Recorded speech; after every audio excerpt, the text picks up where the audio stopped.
Hi everybody, welcome to this edition of the Spartan Sports Report here on TV3, and Sam and I are happy to welcome the swim coach at CHS, Jonathan Bitner. Jonathan, thank you. It's a pleasure to be here. Well, we're glad to have you because we're nearing the end of your season. We are. We're getting down to the nitty-gritty.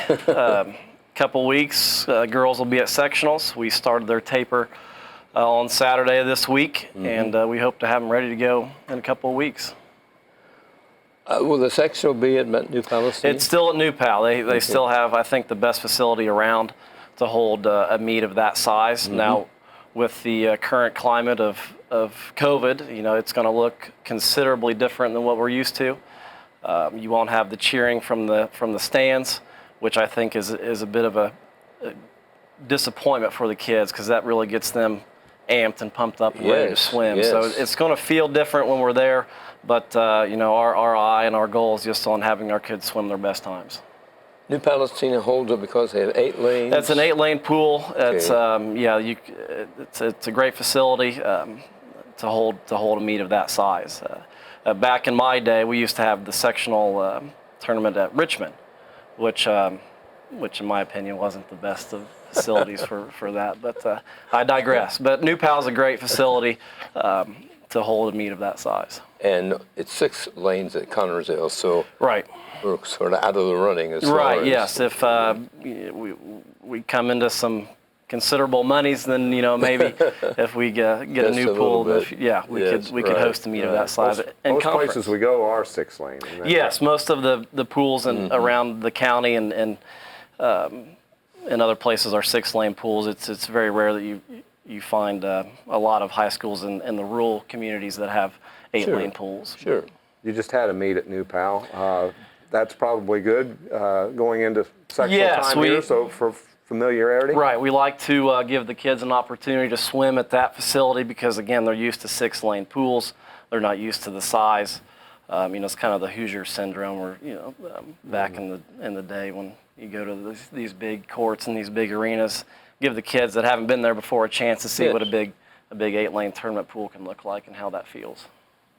Jonathan, does the tournament run along the same lines as a regular meet with the events? It does. They try to give a little bit more time in between events just to give the kids a little bit extra rest. Obviously, you'll have 3 heats of each event, and depending on where the kid falls in one event or the next, they could swim in heat 3 of one particular event and then turn around and have to swim in the first heat of a event that follows soon thereafter. But they do a pretty good job of giving the kids plenty of time in between their events. Do your best times determine where you rank? I will put in times, their best times from the season, and then the tournament director kind of seeds them out. They'll usually do each heat. It'll be seeded fastest to slowest in each of the 3 heats, or however many there are. From the sectional advance to? Sectionals directly on the state. So there is. That's one of the interesting things about swimming is there is no regional tournament. Now, the state tournament, if you were to win your event or you meet state cut time, you would swim in a preliminary event at the state at Ooey Pooey at the natatorium, and then sectional finals would then be on that next Saturday. But it's straight to Indianapolis if you can make it out of your sectional. That's an amazing facility. It is. Yeah, I've had the pleasure to swim in that pool when I was a youngster. It's an amazing facility, and it's hosted some great tournaments like the NCAA championships and Olympic trials and things of that nature. So for the kids to have an opportunity to swim in something like that is really cool. Yeah.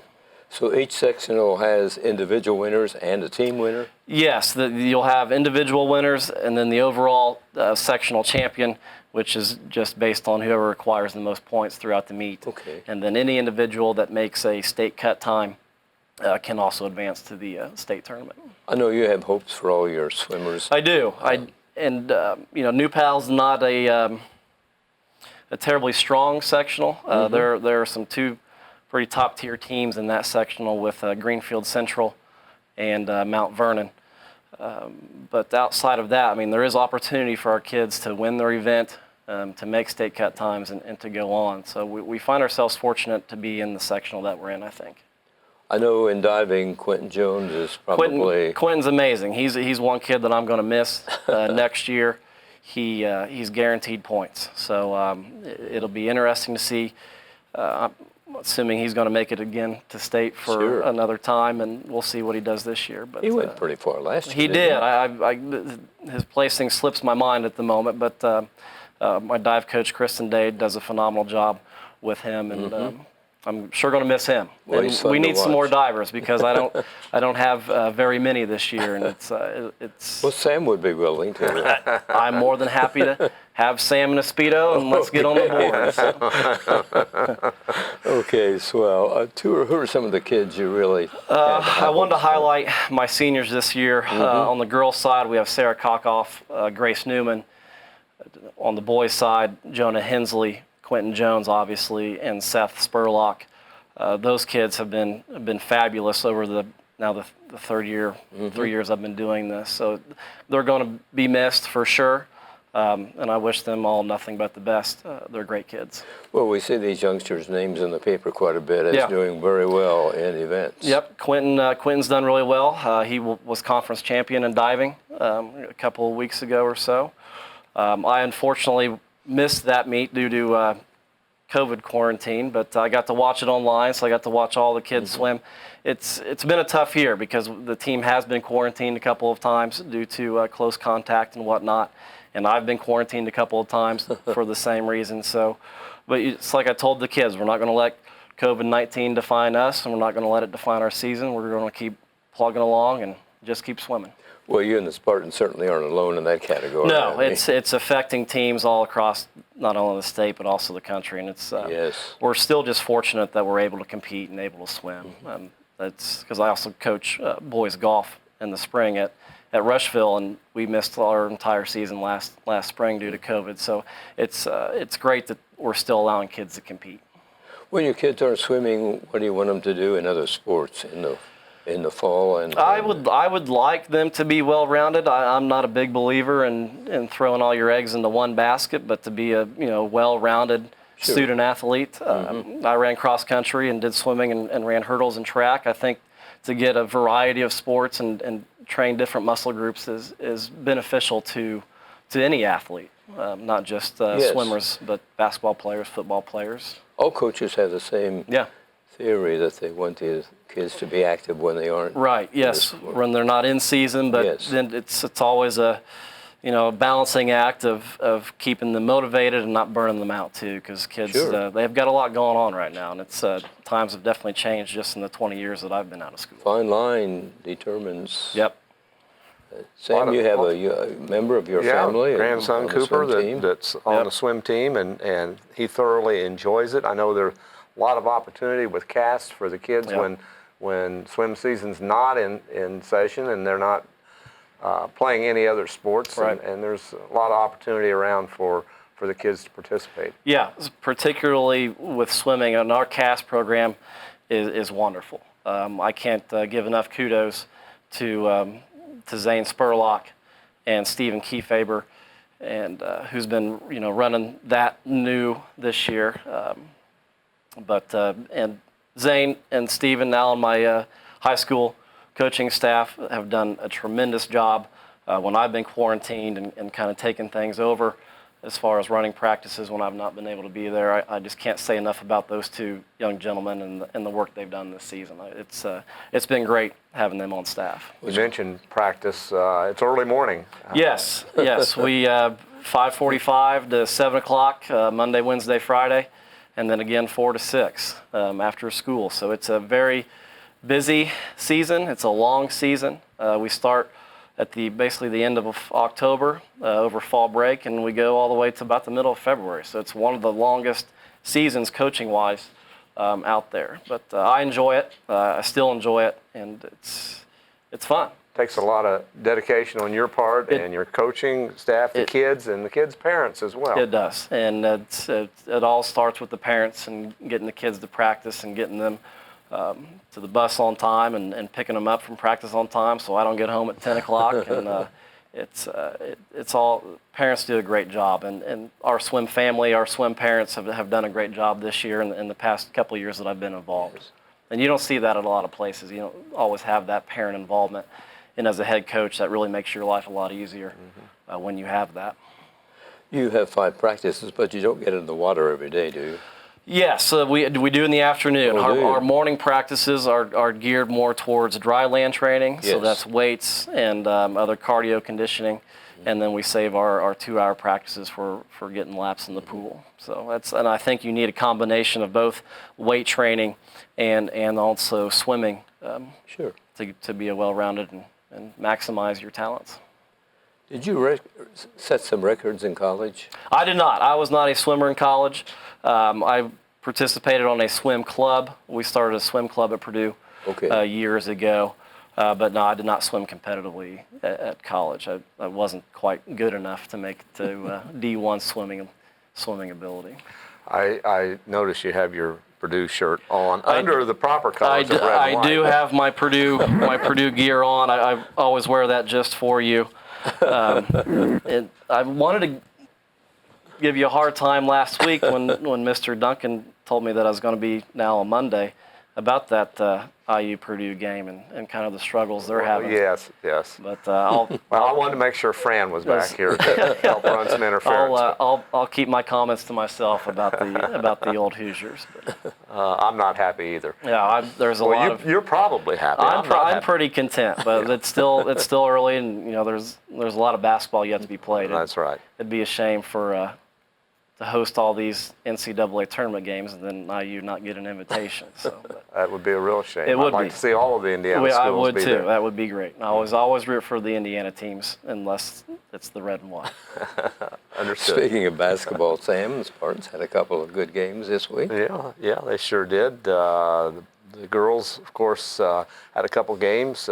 One with, I got to stop and think, we had so many games last week. Yes. Batesville and came real close with them, and then went to East Central.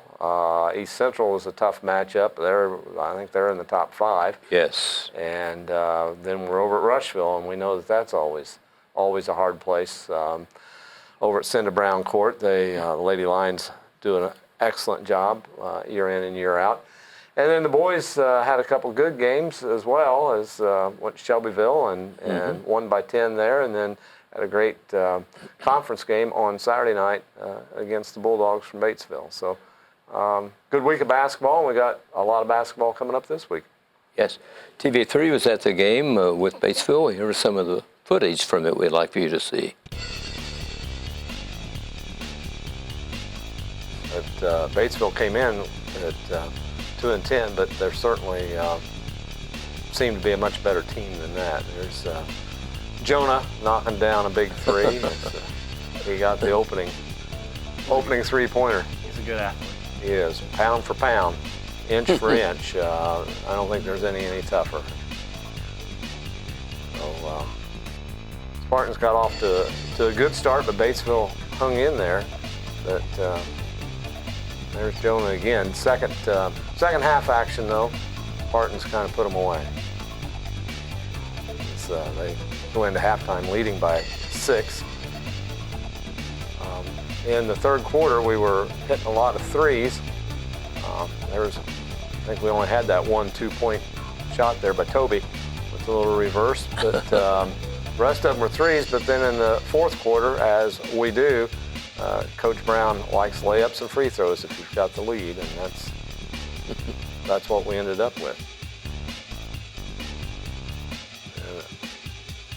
Another 3.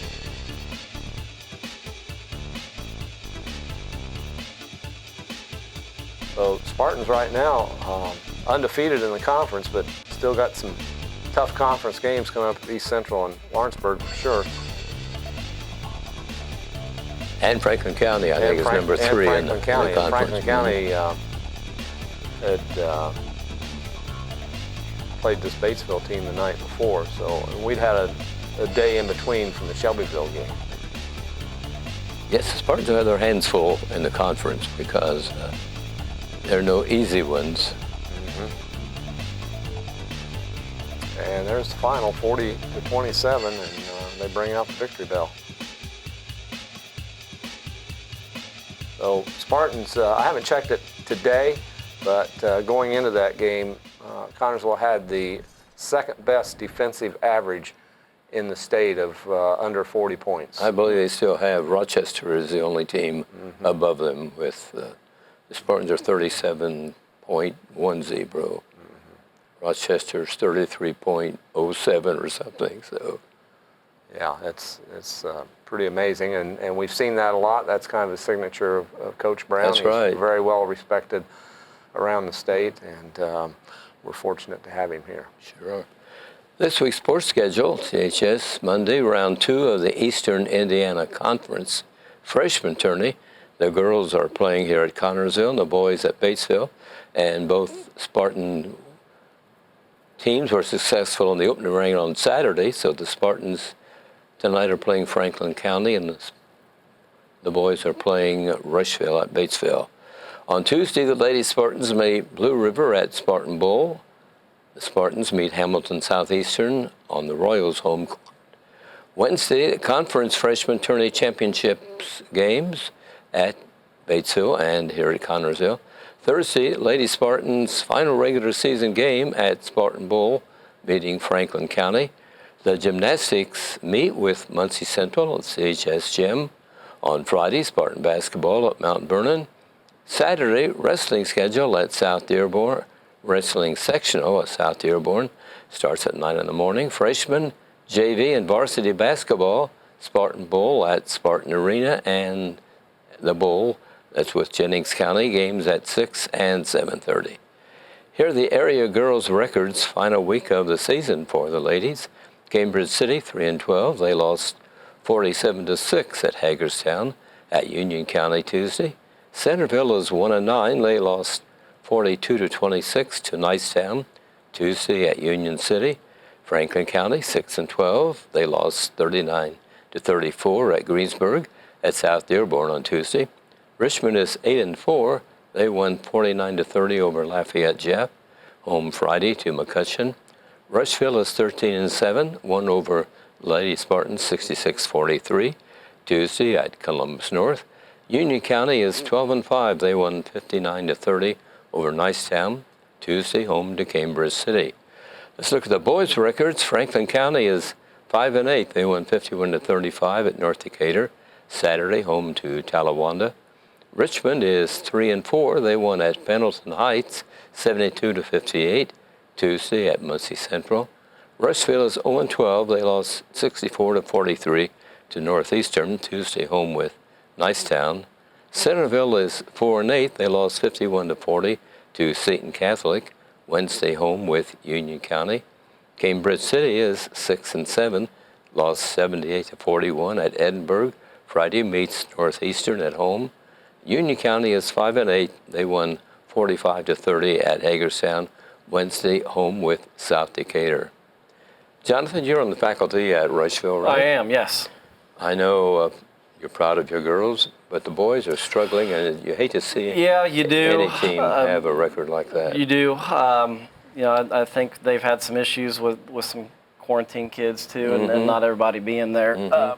I haven't been able to follow it as much as I would have liked. Sure. But they're definitely having some struggles, and hopefully we'll get something turned around. Yes. Over the next month or so. But the girls are playing well. Coach Marlowe does a great job getting those girls ready to play basketball. And you guys host a sectional. That's awesome. That makes us happy. So anytime we can play on our home court is always a good thing.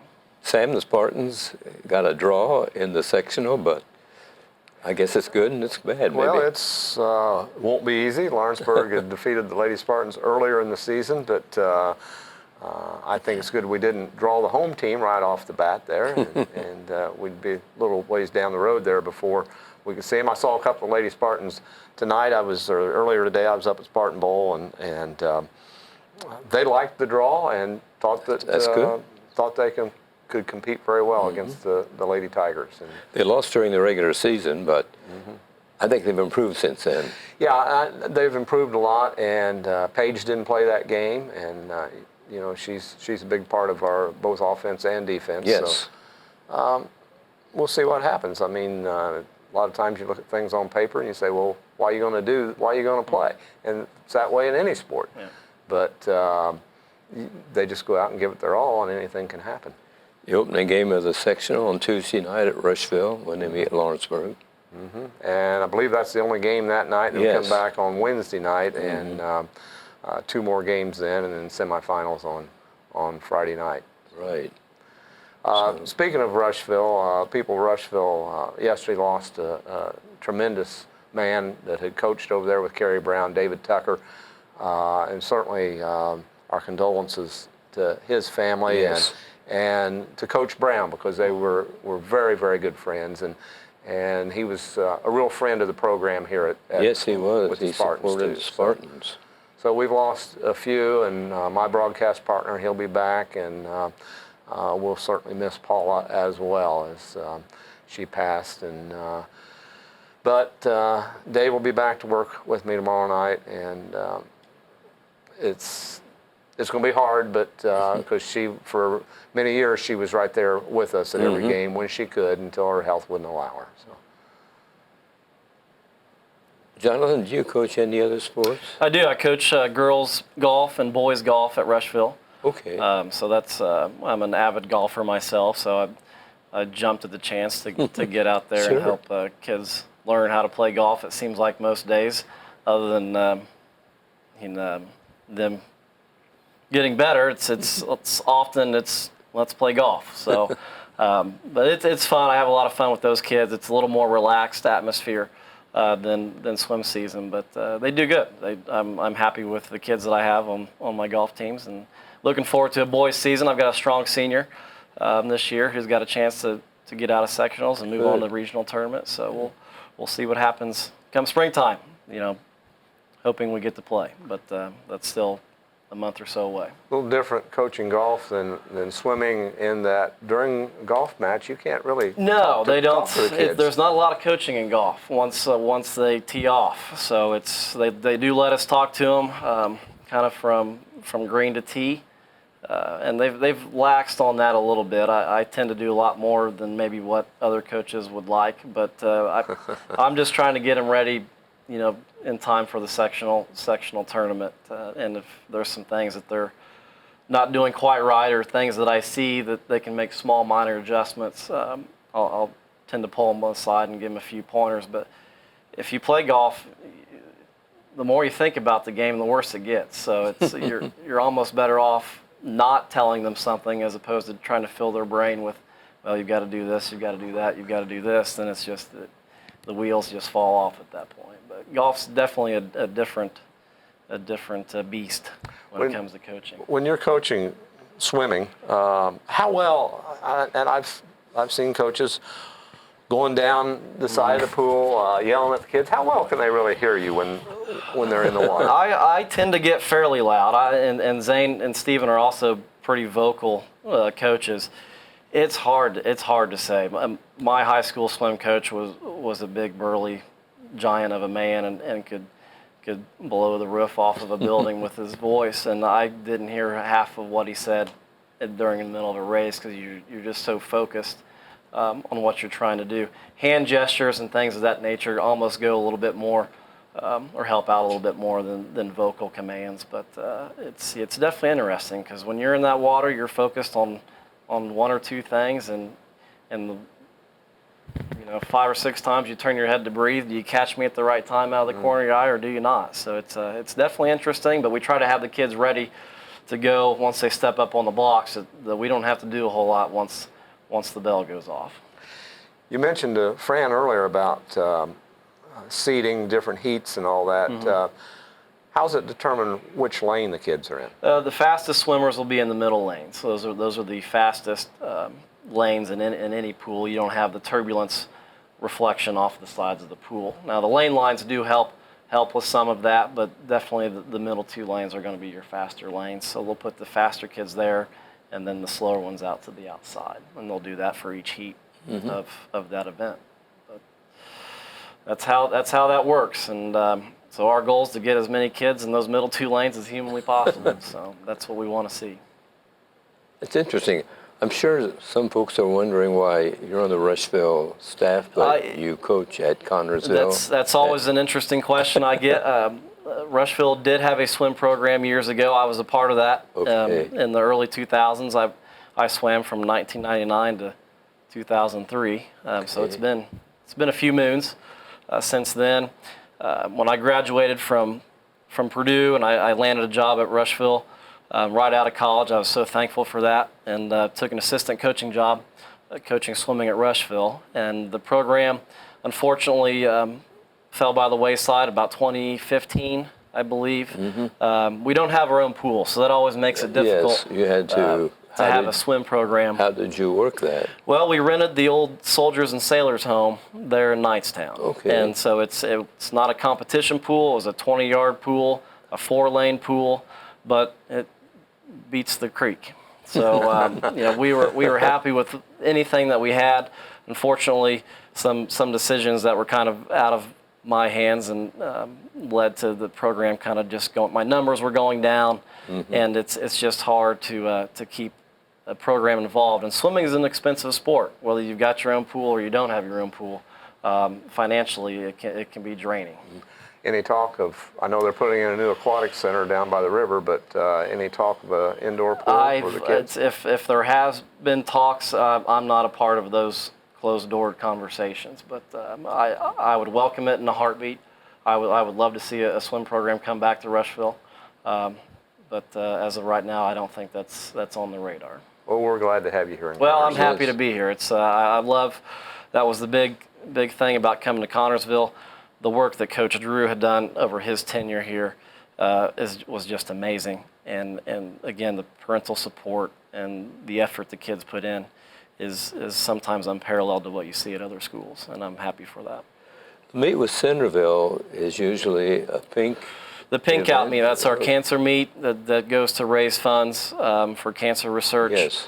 Unfortunately, we weren't able to have that this year due to COVID. Yes. We couldn't fundraise like we normally do in selling the T-shirts and all the rest. But hopefully, we come back next year. Maybe we can put that on our priority list of hey, since we missed a year, let's try to double our funds than what we're used to seeing.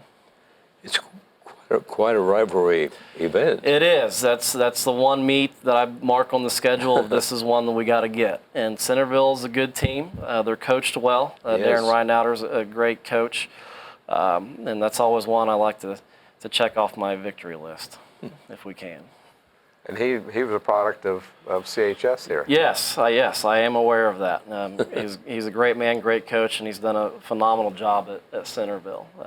They're lucky to have him over there. I've been up there for some cast meets, and nice facility. Yeah, Centerville pool's always been nice. It's nice and cold, and then as a swimmer, you want a cold pool. The bathwater variety pools are not ideal for fast times, so typically the colder the pool, the faster you swim, and that's they've got a nice facility over there. Pretty happy with that. Is that so you can get done? I think get in and get out and get warmed back up. Yeah. At least that was always my mentality, because it kind of hits you, like a ton of bricks when you dive in, but it really does make you feel fast. The middle school program here at CHS is doing well. Yes, Zane Spurlock took that over this year, and again, I can't say enough great things about the work that he's done. Him and Stephen Kiefaber both. It's nice to see two CHS alum, not only high school alum but swimmer alum, come back and get involved in the program. And I couldn't be happier to have those two men on staff. It's a great feeder program. It is. It's a great feeder program. Cass does a wonderful job. Yes. Zane's done great work with the middle school team. Girls are going to be looking pretty strong, I think, in a year or two. My freshman class in general is really good. Good. The Martin twins are outstanding. And on the boys' side, your grandson obviously is helped out a lot on our boys' side. I think the outlook is bright for CHS swimming. Good. Appreciate you coming, Jet. I appreciate you having me. Maybe we can do this again. Oh, I hope so. Maybe after IU is able to get a victory against the Boilers. Good luck to you and all the kids in the coming tournament. Thanks, friend. Thanks, everybody, for watching this edition of the Spartan Sports Report. We'll be back next week. Thanks. Good night.